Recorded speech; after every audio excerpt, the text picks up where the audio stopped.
नमस्कार मित्रों, मैं विकास शाक्या एक बार फिर से आप सबका स्वागत करता हूं अपने चैनल पर। और आज से हम डिस्कस करेंगे इस प्लेलिस्ट में, जो प्रश्न उपनिषद की प्लेलिस्ट है उसमें तीसरा प्रश्न हम डिस्कस करेंगे, जो कि पिप्पलाद जी से पूछा गया। ऋषि पिप्पलाद से प्रश्न पूछने के लिए 6 प्रश्न पूछने के लिए 6 शिष्य आए थे, सबने एक एक प्रश्न पूछा। अब बारी है तीसरे प्रश्न की। ठीक है।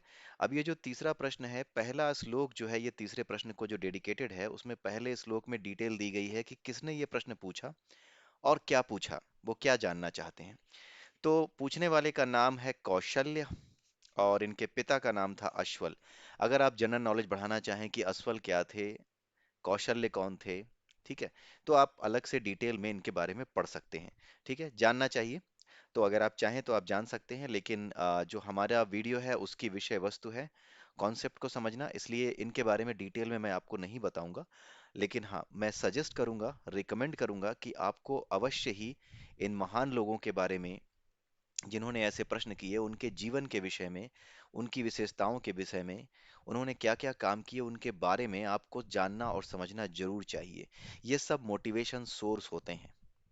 ठीक है। किसी ने कुछ बना दिया, उसका दिया हुआ ज्ञान तो इम्पोर्टेंट है ही, लेकिन उस व्यक्ति के बारे में जानना भी इम्पोर्टेंट है कि वो किस तरह से, उसका व्यक्तित्व किस तरह से बना, वो अपने बाल्यकाल में कैसा था, जब वो बड़ा हुआ तब कैसा था, किन परेशानियों से दो चार उसे होना पड़ा।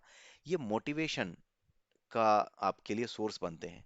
और अगर ऐसे लोग मोटिवेशन का सोर्स बनेंगे, तो आपका जो नॉलेज है वो भी उनके स्तर का हो जाएगा जिनसे आपने मोटिवेशन लिया है। अगर एक क्रिकेटर सचिन तेंदुलकर से मोटिवेशन लेता है, तो निश्चित ही वो बिल्कुल सचिन तेंदुलकर जैसा ना सही हो सकता है, सचिन तेंदुलकर से भी आगे का, या फिर हो सकता है कि एक अच्छा क्रिकेटर, एक अच्छा बैट्समैन वो बन के दिखा ही देगा। ठीक है, वो बन जाएगा अगर वाकई में श्रद्धा है, जिसके प्रति वो समर्पित है, डेडिकेटेड है, मोटिवेटेड है, जिससे अगर उसके प्रति वो समर्पित भी है, उसके मोटिवेशन के प्रति, उसके मोटिवेशन से जो प्रेरणा मिल रही है उस प्रेरणा के प्रति अगर वो समर्पित है, तो निश्चित ही वो उस स्थिति को प्राप्त करेगा जिसके प्रति वो समर्पित है। यही समर्पण का मूल भाव है, यही समर्पण की विशेषता है, जो आपको बिल्कुल परफेक्ट बना देता है। बिना समर्पण के परफेक्शन आता ही नहीं है। आप किसी भी चीज के प्रति समर्पित जब तक नहीं होंगे, आप अपने उस काम में परफेक्शन नहीं ला पाएंगे। ठीक है। तो यही चीज यहाँ पर मैं बताना चाह रहा हूँ कि जो कुछ भी आप प्रश्नों के बारे में पढ़ रहे हैं, लेकिन प्रश्नों के साथ साथ इनके बारे में भी पढ़िए कि ये कौन थे, क्या थे। ठीक है। ये सारी चीजें आपको करके देखनी चाहिए। अब कौशल्य ने जो प्रश्न पूछा तीसरा, वो क्या पूछा? उन्होंने ये पूछा कि प्राण कहाँ से उत्पन्न होता है, ये शरीर में कैसे आता है, किस तरह से एक ही मुख्य प्राण कई भागों में विभाजित होकर के पूरे शरीर में रहता है। ठीक है। यानी एक ही प्रश्न में कई डिपार्टमेंट हैं इनके। ठीक है। किस प्रकार शरीर से उत्क्रमण करता है, यानी निकल कैसे जाता है शरीर से। और उसके अलावा सबसे बड़ी बात कि ये किस तरह से यही प्राण भीतर और बाहर के शरीर को धारण करके इसका पोषण करता है। भीतर का शरीर कौन सा? वही जो प्राणमय कोष से लेकर के, जो शरीर के 5 कोष हमने पढ़े थे ना, जो शरीर के 5 कोष हम पढ़ते हैं, उन 5 कोषों में जो बाहर का कोष है वो है अन्नमय कोष। अन्नमय कोष का भी पालन पोषण प्राण ही करता है। असल में प्राण ही तो उत्पन्न है पदार्थ के भी रूप में। ठीक है। प्राण ही आत्मा रूपी जो ऊर्जा है, उस ऊर्जा से, उस आत्मा रूपी ऊर्जा से उत्पन्न जो प्राण है, उस प्राण की वजह से ही इस पूरे शरीर को ऊर्जा मिलती है। इस पूरे शरीर का जो बाहरी शरीर है वो तो कुछ है ही नहीं, वो तो अगर प्राण ना हो, प्राणमय कोष जो होता है, जो प्राणों का संचालन करता है, अगर वो ना हो, तो ये शरीर ही नहीं रहेगा। बिना प्राण के ये शरीर तो चला जाएगा। ठीक है। तो किस तरीके से बाहर के शरीर को, यानी जो बाहर का आपका अन्नमय कोश है जो पदार्थ के रूप में दिखता है उसको, और भीतर के जो सूक्ष्म शरीर हैं जो कि यहाँ से शुरू होते हैं, प्राणमय कोश से, आनंदमय कोश से, आपके ज्ञानमय कोश से होते हुए आनंदमय कोश तक जो जाते हैं, प्राणमय, मनोमय, मनोमय के बाद ज्ञानमय, और फिर आनंदमय कोश तक। तो ये भीतर के शरीर को और बाहर के शरीर को किस प्रकार से धारण करता है, यानी किस प्रकार से इसकी रक्षा करता है, इसके बारे में ये पूछ रहे हैं।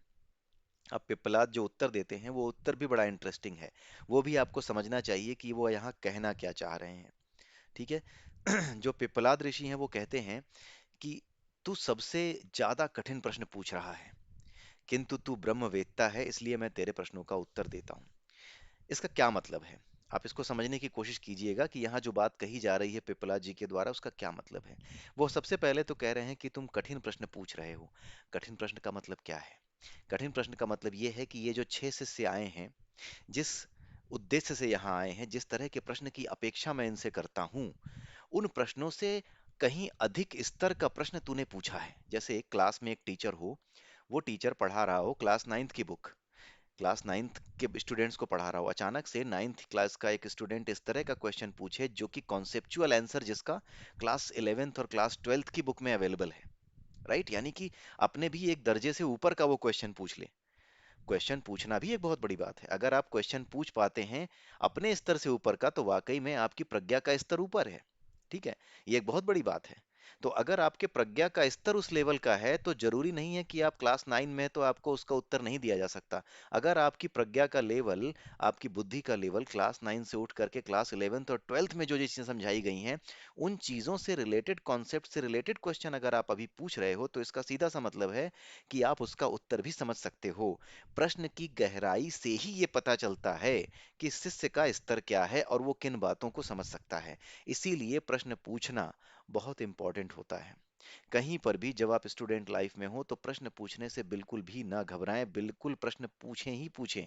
जो गलती हम लोगों ने की वो ना करें। अपनी स्टूडेंट लाइफ में मैं अक्सर प्रश्नों के उत्तर खुद ही खोजने की कोशिश करता था, और टीचर जब पढ़ाते थे तो उनसे तभी पूछता था जब वाकई में मुझे बिल्कुल ही ऐसा हो जाए कि बिल्कुल अंधेरा हो गया, कुछ नहीं हवा पल्ले पड़ रहा, तब मैं पूछता था। अदरवाइज किसी भी तरह का जो वैचारिक द्वंद चलता था मन में कि क्या ऐसा है, क्या ये सही है वो सही है, उसके उत्तर मैं स्वयं खोजने की कोशिश करता था। लेकिन आपको ये प्रश्न पूछने चाहिए, क्योंकि ये आपकी स्पीड को थोड़ा बढ़ा देते हैं और साथ ही आपके प्रश्न आपकी प्रज्ञा के स्तर को भी ऊपर उठाते हैं। इसलिए प्रश्न पूछना बहुत ही जरूरी है। और सामने वाला शिष्य अगर प्रश्न पूछता है, तो उसके पूछे हुए प्रश्न से इस बात का अंदाजा लगाया जा सकता है कि उसका स्तर क्या है। उत्तर के समझने से, कि एक शिष्य उत्तर को समझ रहा है या नहीं, उससे उसका स्तर तय नहीं होता, उसके प्रज्ञा का स्तर तय नहीं होता। वो जो प्रश्न पूछता है ना, उस प्रश्न से, उस प्रश्न में जो बातें पूछी गई हैं, उस प्रश्न का जो क्रक्स है, उस क्रक्स को जब आप पकड़ते हो तब आपको समझ में आता है कि इसका स्तर क्या है। कोई व्यक्ति आपके प्रश्न, आपके बताए हुए कॉन्सेप्ट को समझ जाता है, उससे उसकी प्रज्ञा का बिल्कुल पता नहीं चलता। जब वो सामने से प्रश्न पूछता है जो आपने समझाया है, और उसमें जब आप स्तर देखते हैं प्रश्न का, तब आप जान जाते हैं कि ये प्रज्ञा के किस स्तर पे है, और तब आप कहते हैं कि ये कहाँ जाएगा। जो बहुत अच्छे टीचर होते हैं, बहुत अच्छे अध्यापक होते हैं, वो अक्सर बता दिया करते हैं कि ये लड़का जो है आगे चल के बहुत अच्छा करेगा, या आईएएस बनेगा, या पीसीएस बनेगा, या साइंटिस्ट बनेगा। और वाकई में वो बच्चे वैसे निकलते हैं। रीजन यही, जो प्रश्न पूछता है ना स्टूडेंट, उस प्रश्न को वो पकड़ते हैं। उस प्रश्न से वो जान जाते हैं कि ये स्टूडेंट का स्तर क्या है। प्रश्न ही, उत्तर भले ही वो उसको ना मिले, अभी ना मिले, लेकिन प्रश्न अगर मजबूत है, तो उत्तर भी, स्टूडेंट अगर नहीं मिला उसे, तो एक दिन वो खोजने के लिए निकलेगा। उसकी जो क्रेविंग है वो उस तरफ, यानी सही दिशा में प्रयत्न करेगी, और प्रयत्न करते करते वो पहुंचेगा जरूर। इसीलिए प्रश्नों का बड़ा महत्व है, इसीलिए प्रश्नोपनिषद का भी बड़ा बड़ा ही महत्व है। इसलिए यहाँ पर आप वैसे ही समझिए कि एक स्टूडेंट है, क्लास 12th के लेवल का क्वेश्चन पूछ रहा है 9th की क्लास में, तो टीचर ये कह रहा है कि बेटा क्वेश्चन जो तुमने पूछा है इसके बारे में क्लास 12th और ग्रेजुएशन में बताया गया है, लेकिन तुम्हें इन चीजों का ज्ञान लगता है, तुम्हारा प्रज्ञा का स्तर उतना ऊंचा लगता है, इसलिए मैं तुम्हें इसका उत्तर दूंगा। क्योंकि अगर तुमने प्रश्न पूछा है उस स्तर का, तो निश्चित ही उस प्रश्न के उत्तर को ग्रैस्प करने की क्षमता भी तुम में होगी। इस गहरी साइकोलॉजी को आप समझिए। अगर आप एक टीचर हैं, तो तब भी आपको इस साइकोलॉजी को समझना होगा कि ये कितनी बड़ी साइकोलॉजी है, और ये कितनी इंपॉर्टेंट है एक छात्र जीवन में। अगर अगर आप स्टूडेंट हैं, तो आपके लिए भी एक बहुत बड़ा मैसेज है ये। ठीक है। तो यहाँ पर इसीलिए पिप्पलाद कहते हैं कि तूने प्रश्न तो कठिन पूछा है, लेकिन तू ब्रह्मवेत्ता है। तू जानता है, बहुत कठिन कठिन कॉन्सेप्ट जानता है, ये तो मैं जानता हूँ। तू ब्रह्म के कॉन्सेप्ट को समझता है, इतने बड़े कॉन्सेप्ट को समझता है, तो फिर इस प्रश्न का उत्तर भी तू समझ जाएगा। इसलिए मैं तेरे प्रश्नों का उत्तर दे रहा हूँ। यहाँ पर किसी भी तरीके के जो है भ्रम में आप मत पड़िएगा कि ऐसा क्यों कहा जा रहा है। ऐसा इसीलिए कहा जा रहा है।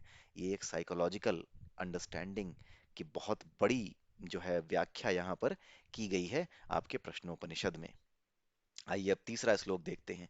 तीसरे श्लोक में जो पिप्पलाद ऋषि हैं वो ये बता रहे हैं कि प्राण है क्या। वो बड़ा सिंपल सा एग्जाम्पल देते हैं। वो कहते हैं कि जैसे मनुष्य खड़ा होता है प्रकाश में तो उसकी छाया बनती है। मनुष्य असली है, छाया उसकी नकली है। वो छाया मनुष्य नहीं है, लेकिन वो छाया उस मनुष्य के कारण है। अगर वो मनुष्य ना हो तो वो छाया ना हो। वैसे ही जो परमात्मा है, जिससे आत्माएं बनी हैं, उसी से आत्माएं निकली हैं। परमात्मा अग्नि की तरह है। अग्नि की जो चिंगारियां हैं वो क्या है? आत्माएं हैं। ठीक है। तो जो आत्माएं हैं, वही उन्हीं की जो छाया है, उन आत्माओं की छाया। ठीक है। यानी जो आत्मा की छाया है या उस परम तत्व की छाया है, जैसे मेरी छाया है, उसी तरीके से परम तत्व की यानी परमात्मा की जो छाया है उसी को प्राण कहा जाता है। यानी अगर कोई पूछे कि प्राण क्या है, तो प्रश्नोपनिषद के अनुसार आप उसका उत्तर दे सकते हैं कि प्राण कुछ और नहीं बल्कि परम तत्व की छाया है। प्रतिच्छाया, छाया जो भी आप कहें, वो सिर्फ छाया है।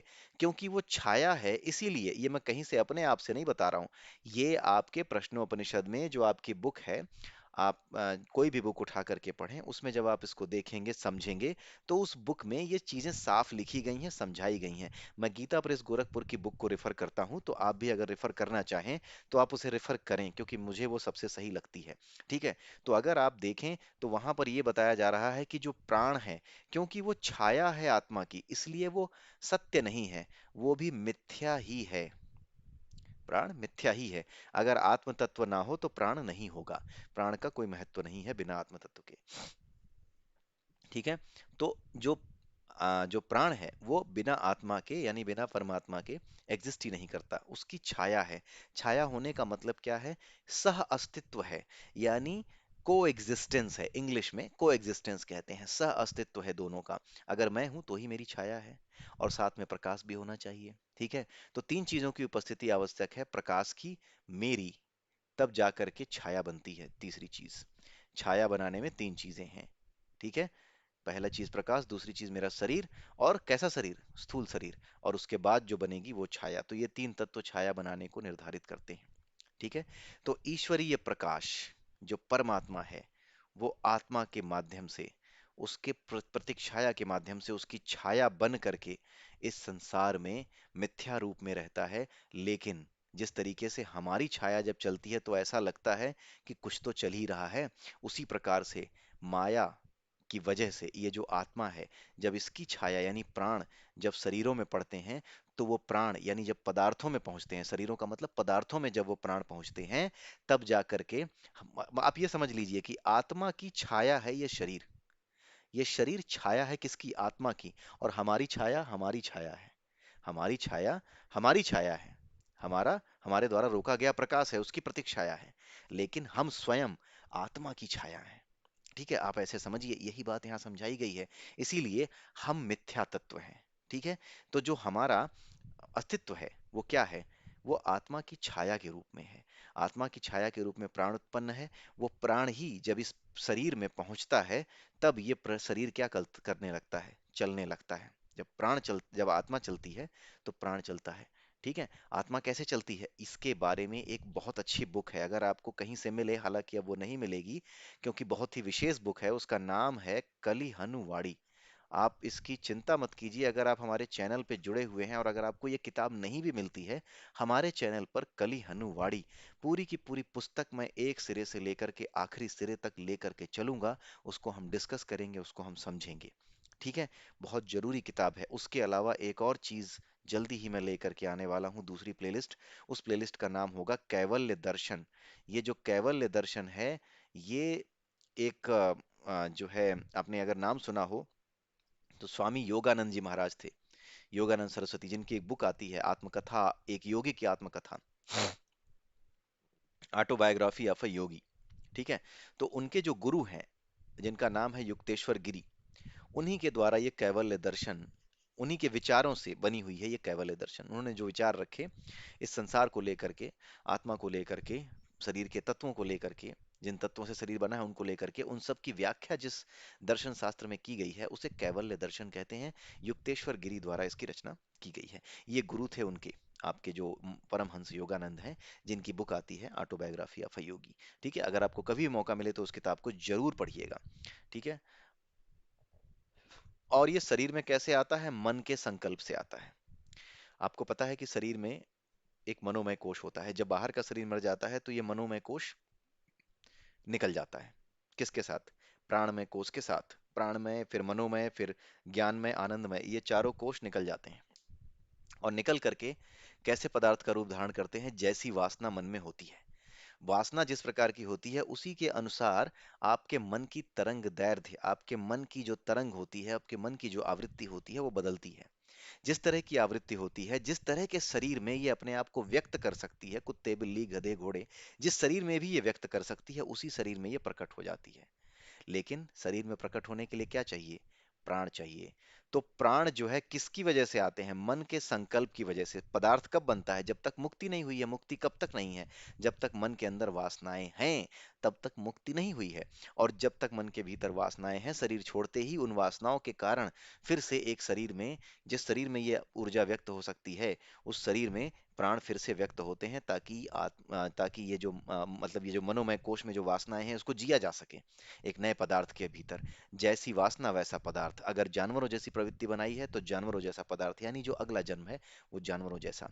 ठीक है, ये इसका कॉन्सेप्ट है। ठीक है, तो मन के संकल्प से ये शरीर में आता है, इसका मतलब आप समझ गए होंगे। आई होप कि कोई दिक्कत नहीं होगी आपको समझने में। उसके बाद चौथा श्लोक है जिसमें ये बता रहे हैं पिप्पला जी कि उस प्रश्न का उत्तर दे रहे हैं जिसमें ये पूछा गया है कि ये किस प्रकार से अपने आप को विभाजित करता है पूरे शरीर में। तो यहाँ पे एक एग्जाम्पल दिया है कि जैसे राजा होता है, वो अपने अधिकारियों को ये बता देता है कि इस गांव में तुम रहना, उस गांव में तुम रहना, इस डिपार्टमेंट को तुम देखना। उसी तरीके से ये प्राण जो होता है, जो मुख्य प्राण होता है, मेन जो राष्ट्रपति हो गया एक तरीके से, या प्रधानमंत्री समझ लीजिए, जो मुख्य प्राण होता है, वो अपने सभी अधिकारियों को, यानी पांच प्राणों को, पंच प्राण, प्राण जो होते हैं वो पांच तरीके के हैं, पंच प्राण उनको कहा जाता है। उन पंच प्राणों को अलग अलग जगह पे पूरे शरीर में नियुक्त कर देते हैं। ठीक है, जो मुख्य प्राण होता है। प्राण क्या है? आत्मा की छाया है। ठीक है, हम क्या हैं? हम आत्मा की छाया हैं, क्योंकि हम प्राण ही हैं। हम भी आत्मा की छाया हैं। और हमारी छाया है भौतिक शरीर की छाया है। ठीक है, लेकिन हम स्वयं आत्मा की छाया है। ठीक है, तो जिस प्रकार से सम्राट सभी अधिकारियों को विभाग सौंपता है, उसी प्रकार मुख्य प्राण सभी प्राणों को पांच इंद्रियों में नियुक्त करता है। ठीक है, पांच इंद्रियां पांच प्राणों की ही द्योतक हैं। अब इससे पहले कि मैं आगे बढ़ूं तो युक्तेश्वर गिरी जी का एक बहुत ही इंपॉर्टेंट कॉन्सेप्ट है, वो मैं आपको समझा दे रहा हूं, जो उन्होंने दिया हुआ है। ये कैवल्य दर्शन से ही मैंने लिया है। छोटा सा एक जो है डिस्क्रिप्शन मैं आपको दूंगा। ज़्यादा नहीं बता पाऊंगा क्योंकि ये इस वीडियो के विषय क्षेत्र से बिल्कुल बाहर है, इसका टॉपिक नहीं है। लेकिन फिर भी मैं आपको बता दूं, पंच तत्व जो होते हैं वो कुछ और नहीं है, पांच प्रकार की विद्युत शक्तियां हैं। ठीक है, अगर आप साइंस के स्टूडेंट हैं तो आपको पता होगा कि विद्युत शक्ति जो होती है, इलेक्ट्रिक डाइपोल के बारे में आपने पढ़ा होगा। विद्युत शक्ति की वजह से दो ध्रुव उत्पन्न होते हैं, किस तरह उत्पन्न होते हैं इसके बारे में आपने पढ़ा होगा। वो मैं नहीं बताने जा रहा क्योंकि साइंस की क्लास नहीं है, लेकिन आपने इलेक्ट्रिक डाइपोल पढ़ा होगा। नहीं पढ़ा है तो आप गूगल पे सर्च मारिएगा इलेक्ट्रिक डाइपोल क्या होता है, वो आपको मिल जाएगा। तो ये जो पंच तत्व हैं ये कुछ और नहीं है, ये पांच प्रकार की विद्युत शक्तियां हैं और उनका डाइपोल है। ठीक है, अब ये पांच तरीके की हैं। पहली हो गई, उसी तरीके से दूसरी आएगी, उसी तरीके से तीसरी आएगी, उसी तरीके से चौथी आएगी, उसी तरीके से पांचवी आएगी। ठीक है, तीन चार और पांच, इन पांच तरीके के डाइपोल्स की वजह से क्या होता है, ये पांच प्राण उत्पन्न होते हैं। और ये किससे उत्पन्न होते हैं? एक ही मुख्य ऊर्जा से। ठीक है, मुख्य एनर्जी यानी कि परम तत्व से, परमात्मा से उत्पन्न होते हैं। ठीक है, ये पांच प्रकार की विद्युत शक्तियां हैं। ठीक है, ये विद्युत शक्तियां क्योंकि बनाई किसने है? मुख्य तत्व से बनी है, इसलिए ये मुख्य तत्व की ओर खींची जाती हैं। जब ये खींची जाती हैं, ठीक है, जब आप समझ रहे हो कि जब आप चीजों को खींच रहे हो यानी आवेश को खींच रहे हो तो क्या उत्पन्न होता है? विद्युत धारा उत्पन्न होती है। तो विद्युत धारा उधर ही उत्पन्न होती है जिधर की दिशा में ये खींची जा रही है। तो जब ये उधर की दिशा में खींची जाती है तो आपने एक और कॉन्सेप्ट पढ़ा होगा, थोड़ा सा फिजिक्स यहाँ पे इन्वॉल्व हो रहा है क्योंकि भाई भौतिक जगत है, तो भौतिक जगत का अध्ययन ही फिजिक्स में किया जाता है, तो आपको ये समझना पड़ेगा। तो भौतिक जगत के अध्ययन में आप ये समझ जाइए कि अगर किसी डायरेक्शन में धारा बह रही है तो किसी भी तरह की करंट हमेशा एक विद्युत क्षेत्र उत्पन्न करती ही करती है। ठीक है, ध्यान रखिएगा, किसी भी तरह की इलेक्ट्रिक करंट एक विद्युत क्षेत्र उत्पन्न करती ही करती है। आपने अपने जो है साइंस की बुक में, अगर आप नहीं भी पढ़ा हुआ है तो आप गूगल अवेलेबल है, राइट, ठीक है, गूगल बाबा अवेलेबल है, आप जाइए, आप पता कर लीजिएगा जो मैं बता रहा हूँ। पहली चीज तो मैंने आपको बताई इलेक्ट्रिक डाइपोल, उसके बाद मैंने आपको बताई कि इलेक्ट्रिक करंट की वजह से जो आपका चुंबकीय क्षेत्र है यानी मैग्नेटिक फील्ड है वो जनरेट होता है। कैसे जनरेट होता है इसके बारे में एक लॉ दिया हुआ है फिजिक्स में। किसने दिया है मुझे अभी याद नहीं आ रहा, बट हाँ, ये मुझे नाम याद है, इसका नाम है law of screw driver. Screw driver से आपने देखा होगा कि आप किसी भी चीज को ऐसे ऐसे कसते हैं, ठीक है, यानी कि क्लॉकवाइज डायरेक्शन में आप उसको कसते हैं। इस तरीके से समझिए कि आप एक स्क्रू ड्राइवर से किसी स्क्रू को बिल्कुल क्लॉकवाइज डायरेक्शन में, यानी जिस दिशा में घड़ी की सुइयां चलती हैं उसी दिशा में अपनी उंगलियों को घुमा करके स्क्रू को टाइट कर रहे हैं, ठीक है। तो एक तरीके से आप ऐसे समझ लीजिए कि करंट जो है, थोड़ा नीचे आते हैं, क्या पता आपको ना दिख रहा हो, थोड़ा नीचे आते हैं, करंट जो है कैसे ऐसे बह रहा है, यानी कि आप स्क्रू ड्राइवर की मदद से इसको कुछ इस डायरेक्शन में घुमा रहे हैं, ठीक है, ऐसे ऐसे करके घुमा रहे हैं, बिल्कुल यूं, ठीक है।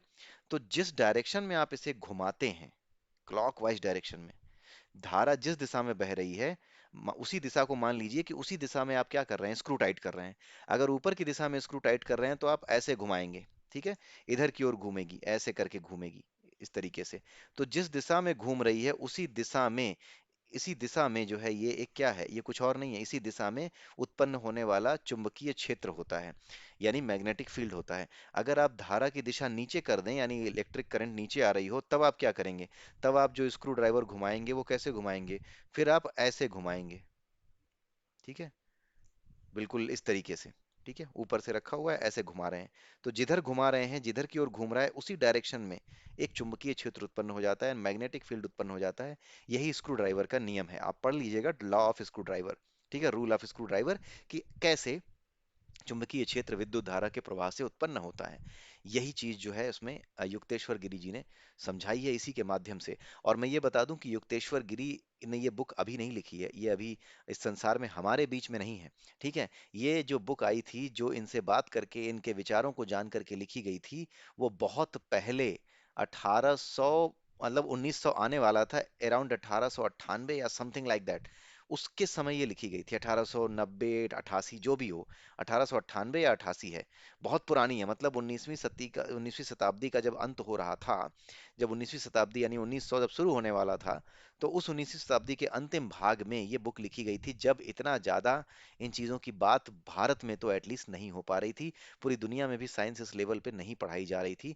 लोगों को पता था, लेकिन इस स्तर पे बहुत ही कम लोग इन चीजों को पढ़ और जान रहे थे उस समय। युक्तेश्वर गिरी, जो कि केवल योग ध्यान और साधना किया करते थे, उन्होंने ये बातें बताई हैं अपने शिष्य को। उन्होंने ये भी बताया है कि जैसे जैसे मनुष्य आगे बढ़ता है, वैसे वैसे उसका ज्ञान का स्तर विद्युत शक्तियों को जानने लगता है, फिर चुंबकीय शक्तियों को जानने लगता है, और फिर एक समय ऐसा आता है जब वो परमेश्वर के ज्ञान को बहुत माफ कीजिएगा, बहुत अच्छी तरीके से समझने लगता है, ठीक है। तो ये अलग अलग साइकिल्स होती हैं, ये चलती रहती हैं। तो जैसे अभी आपने देखा होगा कि बहुत से ऐसे लोग आ गए हैं जो बड़ी अच्छी अच्छी बातें, बड़े गूढ़ गूढ़ बातें जो कि कभी सुनी नहीं थी, समझी नहीं थी, वेदों से पुराणों से निकाल करके बताते हैं, भगवत गीता की व्याख्या करते हैं, ले करके आते हैं। अचानक से आपने इसको अनुभव नहीं किया होगा, लेकिन ये अचानक से ऐसे कई लोग आने लगे हैं। उसका कारण है कि युक्तेश्वर गिरी जी ने उसका कारण बताया भी है कि जैसे जैसे समय आगे बढ़ता है, अभी जो समय आगे बढ़ रहा है वो पता है, कलयुग से वापस सतयुग की तरफ बढ़ रहा है, जहां पे हम विष्णु नाभि यानी भगवान विष्णु की नाभि, यानी हमारा जो सूर्य है ना, वो उस नाभि को, जिसको कहते हैं विष्णु की नाभि, उसके नजदीक की ओर जो चक्कर काटने वाली गति होती है, उस नजदीक वाले ध्रुव की तरफ, यानी कि उस नाभि की तरफ बढ़ रहा है। जैसे जैसे आप विष्णु की नाभि यानी उस केंद्र की तरफ बढ़ते हैं, जिसे विष्णु की नाभि कहा जाता है, परम पुरुष की नाभि कहा जाता है, वैसे वैसे हम सबके ज्ञान का स्तर बढ़ता जाता है। क्यों? क्योंकि अब हम स्थूल से सूक्ष्म की ओर जा रहे हैं। तो जब सूक्ष्म की ओर जा रहे हैं, तो जिसकी तरफ जाएंगे उसके जैसे ही बन जाएंगे, क्योंकि हमारा शरीर कुछ और नहीं है, उसी मुख्य परमात्मा के प्राणों की, उसी उसी मुख्य परमात्मा की अभिव्यक्ति है, उसी परम ऊर्जा की अभिव्यक्ति है। तो उस परम ऊर्जा से अभी हम बहुत दूर हैं, जो सिर्फ पदार्थ पे फोकस करती थी। इसीलिए पदार्थों को लेकर के बहुत ज्ञान हमें रहा, मारपीट ये सब बहुत कुछ हुआ। सन 500 जो ईसा पूर्व है, बीसीई जो होता है, 499 ईस्वी जो था, वहां तक बड़ी ही मारकाट, बहुत ज्यादा अजीब तरह की स्थितियां चली। लेकिन 499 के बाद का जो समय शुरू हुआ, उसके बाद धीरे धीरे संसार ने प्रगति की है। और अब जो प्रगति होगी वो विज्ञान को, जो भौतिक स्तर की प्रगति है, इसको भी पीछे छोड़ देगी। अब जो प्रगति संसार की होगी उसे कहा जाएगा आध्यात्मिक प्रगति। और आप ये मत समझिएगा कि हाँ, ये किसी तरीके से मैं बस ऐसे ही कह रहा हूं, ये बिल्कुल होगा, क्योंकि आपने साइंस को पकड़ लिया ना, जब आपने कॉन्सेप्ट को पकड़ लिया तो भविष्यवाणी कुछ और नहीं है, प्रकृति के नियमों का ज्ञान ही है जिसे भविष्यवाणी कहते हैं। जैसे आप लेबोरेटरी में एक्सपेरिमेंट करते हो तो आप कहते हो ना कि इस एसिड में ये एसिड मिलाऊंगा तो ये बनेगा और ये बनेगा। ठीक है। एसिड में अगर मैं बेस मिलाऊंगा तो जल बनेगा और एक सॉल्ट बनेगा। ठीक है।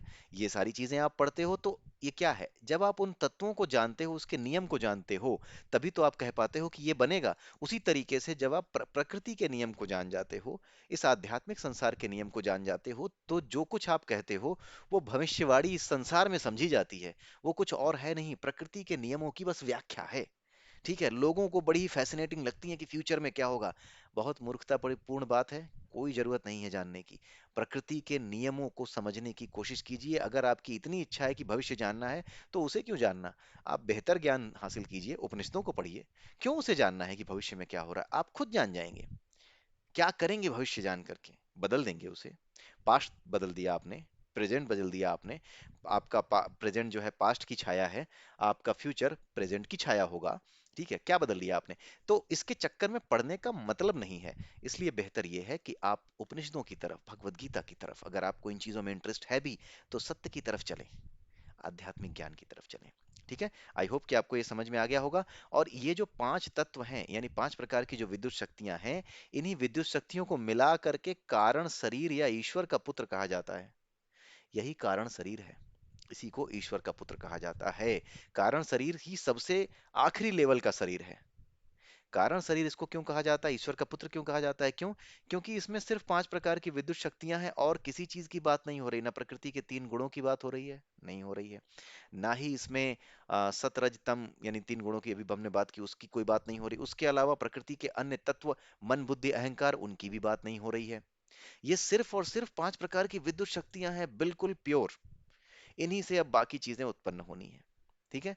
ये होता क्या है कि ये जब शक्तियां ऊपर की ओर खिंचती हैं, ठीक है, तो एक चुंबकीय क्षेत्र उत्पन्न होता है जिसे क्या कहते हैं, सत्व बुद्धि कहते हैं। ठीक है। इस प्रकार से ये सत्व बुद्धि उत्पन्न होती है, लेकिन क्योंकि ये संसार में डाली जाती है तो संसार भी इसे अपनी ओर खींचता है। जब संसार इसे अपनी ओर खींचता है, तब दोनों तरफ के खिंचाव की वजह से एक नई चीज उत्पन्न होती है जिसे कहते हैं माया। ठीक है। तो ज्यादा डिटेल में मैं अभी यहाँ नहीं जाऊंगा, क्योंकि युक्तेश्वर गिरी जी की इस पुस्तक को, कैवल्य दर्शन को, मैं निश्चित रूप से आपको समझाऊंगा ही, बताऊंगा ही। जो कुछ अभी मैं खुद ही पढ़ रहा हूँ, बड़ी ही फैसिनेटिंग बुक है, बहुत अच्छी बुक है, मैं खुद पढ़ रहा हूँ। लेकिन हाँ, चीजें समझ में आ रही हैं भगवान की कृपा से, और मैं आपके सामने जरूर लेकर के आऊंगा। तो आइए चलते हैं अगले पांचवें श्लोक में। आई होप कि थोड़ी देर के लिए आपको अच्छा लगा होगा इन चीजों को सुन करके। बट हाँ, आइए अपने मुख्य टॉपिक पे आते हैं वापस। प्राण के बारे में ये बताया जा रहा है कि प्राण को, पिछले श्लोक में आपने देखा कि प्राण को अलग अलग जगहों पे मुख्य प्राण स्थापित करता है। किस तरह से स्थापित करता है? उपस्थ और पायु में। यानी कि जो आपका क्या नाम है, मल द्वार होता है, और जो आपका मूत्र द्वार होता है, उन दोनों में अपान वायु को रखा जाता है। यानी अपान वायु क्या? ऐसी वायु जो ग्रहण करने योग्य नहीं, त्यागने योग्य ही है। तो यही त्यागने योग्य जो वायु है, यही किसमें, आपकी जो उत्सर्जन तंत्र है, उत्सर्जन तंत्र की दोनों इंद्रियों, जो आपका जो है मल त्याग कराता है और जो आपका मूत्र विसर्जन कराता है, उन दोनों में ही अपान वायु को स्थापित किया जाता है मुख्य प्राण के द्वारा। ये मुख और नासिका यानी नाक और मुंह के बीच में जो प्राण चलते हैं, ये वास्तव में मुख्य प्राण होते हैं।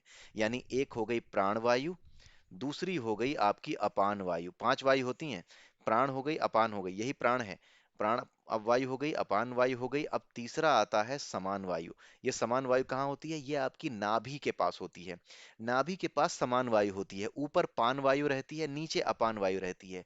होता क्या है, जब आपको गैस की समस्या होती है, जैसे मुझे भी है, तो ये जो नीचे की अपान वायु है ना, ये नाभि के ऊपर जाने लगती है। तो नाभि के ऊपर जब जाती है तो आपको अपने प्राणों को मजबूत करना पड़ेगा। आप अपने प्राणों को जब मजबूत करेंगे, गहरी सांस लेकर के थोड़ी देर सांस को रोकेंगे, ताकि नाभि के नीचे जो वायु ऊपर उठ रही है उसे आप दबा सकें। तब ऐसा करने से आपको गैस की बीमारी से काफी हद तक फायदा मिलेगा। ठीक है। इस साइंस को जानते रहेंगे तो फायदा होगा। मैंने भी बहुत दिनों तक चाय का सेवन किया, चाय का बहुत बड़ा चर्सी हूं मैं, लेकिन चाय मैंने अब छोड़ी। ठीक है। उसके बाद मैंने इस चीज को शुरू किया, और मैं आज बता रहा हूँ, एक हफ्ता हुआ है, और मेरी जो गैस की समस्या है, मुझे पता नहीं चल रहा कि मैं कभी इतनी भयानक गैस से ग्रसित था। ठीक है, मुझे पता भी नहीं चल रहा। ठीक है, आगे अगर मैंने लापरवाही की तो फिर होगी गैस, कुछ खाने पीने का मन अगर किया तो फिर होगी गैस, लेकिन जो ये तरीका है इससे आप इसे कंट्रोल कर सकते हैं। सुबह उठिए, प्राणवायु को अंदर लीजिए, 2 सेकंड तक अंदर लेते हैं, 2 सेकंड तक अंदर लीजिए, लेकिन रोक करके थोड़ी देर तक रखिए, 4 सेकंड तक। और रोकते समय अनुभव अपनी वायु को जो है पेट के अंदर इस तरीके से ले जाइए कि वो जा करके नाभि के आसपास कहीं उस उतनी दूरी तक जा करके अटके। और 4 सेकंड तक आप उसे रोकिए, 2 सेकंड तक अगर सांस लिए तो 4 सेकंड तक रोकिए, फिर उसके बाद 2 सेकंड तक बाहर निकालिए। ठीक है, इस तरीके से ये जो अपान वायु है, पान वायु के द्वारा दबा दी जाएगी और गैस की जो बीमारी है आपको, वो उसमें निश्चित रूप से राहत मिलेगी। ठीक है, ये तो हो गई योग की बात, योगाभ्यास की बात, प्राणायाम की बात। असली उद्देश्य प्राणायाम का ये है नहीं, असली उद्देश्य है अपने आप को समभाव में रखना, ताकि आपका शरीर, समस्त शरीर जो है समभाव में रहे।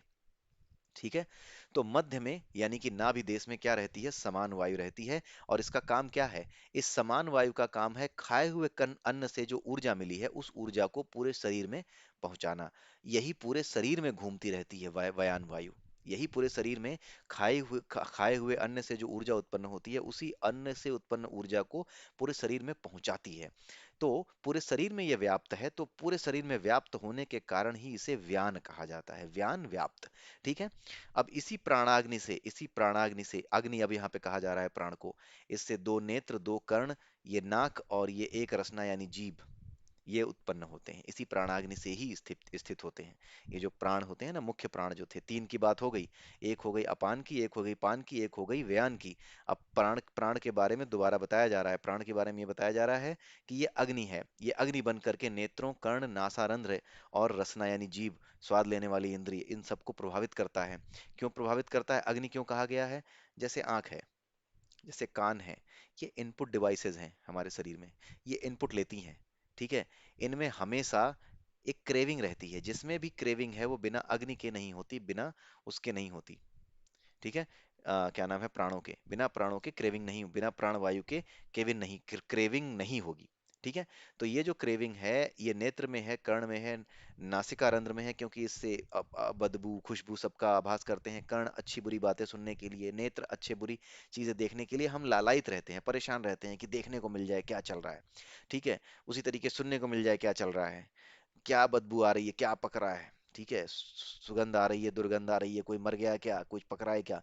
इन सभी चीजों से हमारे शरीर के भावों को बदलने का काम जो अग्नि करती है, वो प्राण की अग्नि है। इसीलिए ये प्राण के मुख्य जो प्राण है ना, वो नेत्रों, कर्ण, नासारंध्र और रसना यानी जीभ। जीभ का तो कहना ही क्या, स्वाद लेने के लिए तो इसमें आग लगी ही रहती है। तो इसलिए इनको क्या कहा गया है, प्राण की अग्नि। यानी जो प्राण वायु है, पहले तो हमने अपान वायु के बारे में समझ लिया, फिर नाभि के आसपास जो समान वायु रहती है, ठीक है, उसको समझ लिया। मैंने इसको समान क्या नाम है, वायु को व्यान बोल दिया। आप इसके लिए जो है थोड़ा सा सही कर लीजिएगा, ये समान की बात हो रही है, व्यान की बात नहीं हो रही है। खाए हुए अन्न को पूरे शरीर में पहुंचाने का काम करता है, लेकिन ये व्यान नहीं है, ये केवल और केवल पहुंचाने के लिए सहायता करता है पूरे शरीर में।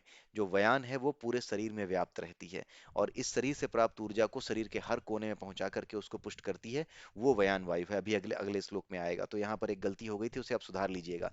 वयान वायु नहीं, समान वायु खाए अन्न को चारों तरफ पहुंचाती है। लेकिन जो प्राण अग्नि है, जो प्राण है, मुख्य प्राण है, जो मेन प्राण है, वो किस में रहते हैं, वो इन अंगों में रहते हैं। इसलिए इन अंगों को कंट्रोल करना वाकई में ईश्वर की छाया यानी आत्मा की छाया को कंट्रोल कर लेने के बराबर है। अगर आप नहीं चलेंगे तो छाया नहीं चलेगी, लेकिन आत्मा की तरफ जाने का रास्ता उल्टा है। आप अगर छाया, आपको छाया को चलने से रोकना है ताकि शरीर चलना रुके, ताकि आत्मा स्थिर हो, ये है। ठीक है, आपको ये करना होता है। ये इसी के लिए तरह तरह के योग बताए गए हैं। ठीक है, जो भगवत गीता में बताए गए हैं। अब छठा श्लोक में जो व्यान वायु है उसके बारे में बताया जा रहा है यहाँ पे, कि आत्मा का स्थान भी बताया जा रहा है व्यान वायु के साथ साथ। ठीक है, आत्मा का स्थान कहाँ है, हृदय में है। अब कुछ लोग कहेंगे कि अगर किसी का हृदय, आज की डेट में तो हार्ट ट्रांसप्लांट भी होता है, तो अगर हृदय का ट्रांसप्लांट होता है तो किस तरीके से फिर तो आत्मा बदल जाती होगी। जी, आत्मा आपके शरीर को बदल करके, आपके जीवित रहते हुए भी आपके शरीर को बदल करके दूसरे किसी दूसरी जगह से आई हुई आत्मा आपके इसी शरीर में स्थापित हो सकती है। आत्मा केवल एक बैटरी है, उससे घड़ी के चलने पे फर्क नहीं पड़ता। आत्मा केवल एक बैटरी है। जब आत्मा जागृत हो जाती है ना, तो वो अपनी यात्रा खुद तय करने लगती है। इसके बारे में अगर आपको जानना समझना है तो कली हनुवाड़ी के बारे में आपको पढ़ना होगा। अगर आप खुद से पढ़ सकते हैं तो आप जरूर पढ़िए, और नहीं तो फिर हम इसको लाने वाले हैं। अपनी यात्रा जो आत्मा है वो अपनी यात्रा खुद तय करती है। ठीक है। जिस तरीके का उसका जागृति है, जितना जागृति का लेवल है, कई आत्माएं इस लेवल पे जागृत होती हैं कि वो अपने आप एक शरीर से दूसरे शरीर को पकड़ सकती हैं। क्यों? क्योंकि आत्मा को मुक्त होना है। तो वो जितने उसके पास कर्मों की गठरियां हैं, जब आपके पास वो चीजें खत्म हो गई तो आपको आपसे निकल करके कहीं और अपने आप को साफ करने के लिए वो चल पड़ती हैं। जिन गठरियों को लेके वो घूम रही है, क्या नाम है, कर्म की गठरियों को। आत्मा खुद शुद्ध है, लेकिन हम अपने कर्मों से कर्म की गठरियां, अच्छे बुरे कर्मों से, वासनाओं से कर्म की गठरियां उस पे लादते हैं। ठीक है। वो अपने आप में शुद्ध होती है, लेकिन जिन कर्मों की गठरियां वो लेके घूम रही है, आपने जो दे दी हैं, उनके लिए वो एक नए नए शरीर को पकड़ती रहती है। ठीक है। वो उस नए शरीर को पकड़ने का काम करती है। आइए देखते हैं हृदय में आत्मा का स्थान है। और हृदय से क्या है, मेरे नाक में कुछ साइनस में कुछ प्रॉब्लम है, इसलिए आप थोड़ा माइंड मत कीजिएगा, क्योंकि मैं वीडियो बहुत देर से बना रहा हूँ और बार बार जो है गले में थोड़ा सा जो कफ है वो आ रहा है, इस वजह से ये दिक्कत हो रही है। So don't mind it please. तो हृदय में आत्मा का स्थान है, 101 नाड़ियां हैं। ठीक है। हर नाड़ी की 100 शाखाएं हैं, और हर एक शाखा में 72,000 नाड़ियां निकल रही हैं। आप सोचिए कितना बड़ा जाल है हमारे शरीर में। इन सभी में जो संचरण करती है, जो घूमती है, वो व्यान वायु है। और समान वायु से जो ऊर्जा शरीर को मिलती है, उस ऊर्जा को ये वायु ही हर जगह एक तरीके से स्थापित कर रही होती है, पूरे शरीर में चल रही होती है। व्यान वायु पूरे शरीर में स्थित है। ठीक है। ये व्यान वायु है। अगले वीडियो में हम उदान वायु के बारे में भी पढ़ेंगे। ठीक है। यही जो व्यान वायु है, ये क्या कराती है, ये पूरे शरीर में व्यापक है, और क्योंकि पूरे शरीर में व्याप्त है, इसीलिए इसको व्यान वायु कहा जाता है। और पराक्रम युक्त कर्मों को करवाने वाली वायु भी क्या है, यही है। ठीक है। सारे पराक्रम इसी वायु से होते हैं, क्योंकि अगर पूरे शरीर में वायु ये ना चले, तो आपके पूरे शरीर में से कोई एक शरीर काम करना, शरीर का कोई एक अंग काम करना या शिथिल पड़ जाए, तो आप पराक्रम नहीं कर सकते। आप अगर युद्ध कर रहे हैं तो उस समय अगर आपका पूरा शरीर प्रॉपरली सामंजस्य में नहीं है, तो आप नहीं कर पाएंगे। तो ये व्यापक वायु है, और सभी प्रकार के पराक्रम युक्त कर्मों को करवाने वाली वायु है। ठीक है। इसी के साथ आज का ये वीडियो समाप्त होता है। आई होप कि आपको ये वीडियो अच्छा लगा होगा। अगर अच्छा लगा है तो निश्चित रूप से प्रतिक्रिया दिया कीजिए, और इन वीडियोस को आप पहुंचाना शुरू कीजिए अपने मित्रों में, अपने लोगों में, अपने भाइयों में, अपने बंधुओं में। ठीक है। चैनल को लाइक कीजिए, सब्सक्राइब कीजिए। निश्चित रूप से आपको बेहतर से बेहतर चीज़ यहाँ पर देने का हम सबका प्रयास होगा। और इसी के साथ आज का ये वीडियो मैं यहीं समाप्त करता हूँ। जय सिया राम, जय श्री कृष्णा, जय श्री राधे।